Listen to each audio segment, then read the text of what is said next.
வணக்கம் மக்களே, welcome back to Suki kitchen. இன்னைக்கு சுகி கிச்சனில் என்ன பார்க்க போகிறோம்னா எங்கள் ஸ்டைலில் மட்டன் பிரியாணி. வாங்க அதை எப்படி செய்கிறதுன்னு பார்க்கலாம். இந்த மட்டன் பிரியாணி வந்து பார்த்திங்கன்னா ஒரு 10 பேருக்கு சமைக்கிறோம். ஸோ அதுக்கு தேவையான வெங்காயம், ஒரு பெரிய வெங்காயம் ஒரு 8 இல்லை ஒரு 10 வெங்காயத்தை எடுத்து நல்லா நீளமாக கட் பண்ணிக்கோங்க. அப்புறம் புதினா ஒரு கட்டு, கொத்தமல்லி ஒரு கட்டு. ஆனால் அது ஃபுல்லாகவே போட போகிறது இல்லை, பாதி பாதி அதை எடுத்து கழுவி வச்சுருக்கோம். அதில் ஒரு 3/4 வாசி போட்டு அதை நல்லா மிக்சியில் நல்லா ஒரு பேஸ்ட்டாக அரைச்சி வச்சுக்கோங்க தனியாக. இப்போ தக்காளி பார்த்திங்கன்னா இதுக்கு அதிகமாக தேவைப்படாது, ஒரு 4 இல்லை 5 தக்காளி மட்டும் இருந்தால் போதும், அதுவே நல்லா தான் இருக்கும். அப்புறமா வீட்டில் இஞ்சி பூண்டு பேஸ்ட்டு காலி ஆகிடுச்சு, அதனால் மொத்தமாக அரைச்சிடலான்னு சொல்லிட்டு மொத்தமாக போட்டாச்சு.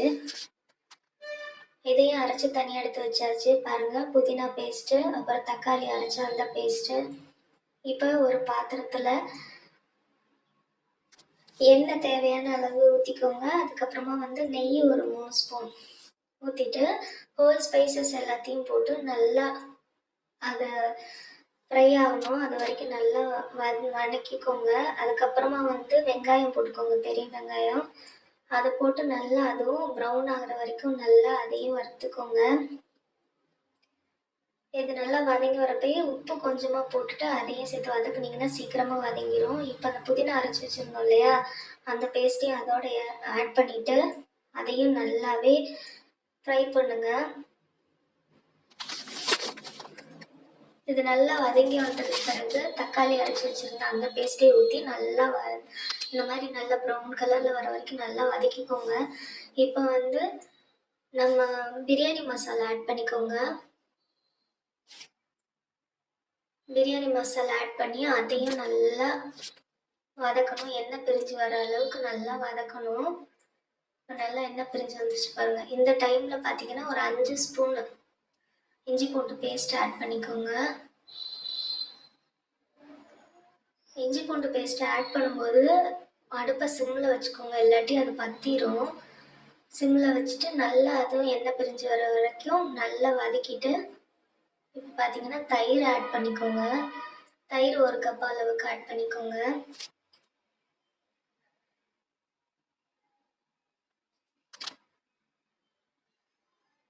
தயிர் ஆட் பண்ணிவிட்டு அதையும் நல்லா வதக்கிட்டு இப்போ மட்டன் நம்ம வேக வச்சு வச்சுருந்தோம், அந்த மட்டனையும் அதோட ஆட் பண்ணிக்கோங்க.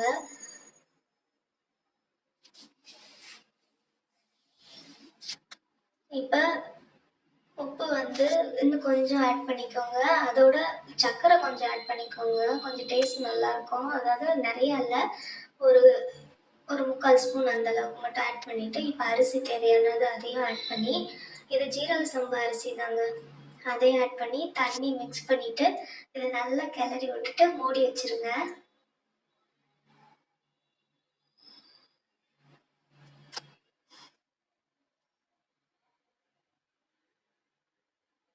இது நல்லாவே கொதி வந்து ஓரளவுக்கு வந்து தண்ணி வந்து சுண்டிடுச்சு. இந்த டைமில் தம் போட்டுடலாம்.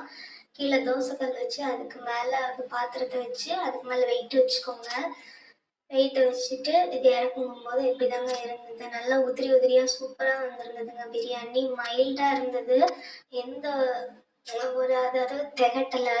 காரம் உப்பு எல்லாமே மைல்டாக சூப்பராக இருந்துச்சு. பார்த்தீங்கன்னா இதுக்கு சைட் டிஷ்ஷாக சிக்கன் கிரேவி, அதுக்கப்புறமா மட்டன் ஈரல் வறுவல், அப்புறமா வெள்ளை சாதம், தயிர் வெங்காயம், ரசம். அவ்வளோதாங்க. ஈஸ்டர் ஸ்பெஷலாக சூப்பராக வந்து இந்த பிரியாணி ரெடி பண்ணி சாப்பிட்டுட்டு சூப்பராக ஒரு தூக்கமாக தூங்கி எழுந்திரிச்சாச்சுங்க. ஈஸ்டர் சூப்பராக முடிஞ்சது. நீங்கள் எப்படி ஈஸ்டர் செலிப்ரேட் பண்ணீங்க, என்னென்ன சமைச்சிங்க அப்படிங்கிறது கமெண்ட்ஸில் சொல்லுங்கள்.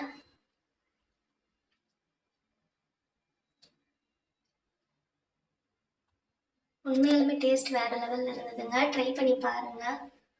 தேங்க்யூ மக்களே, பாய்.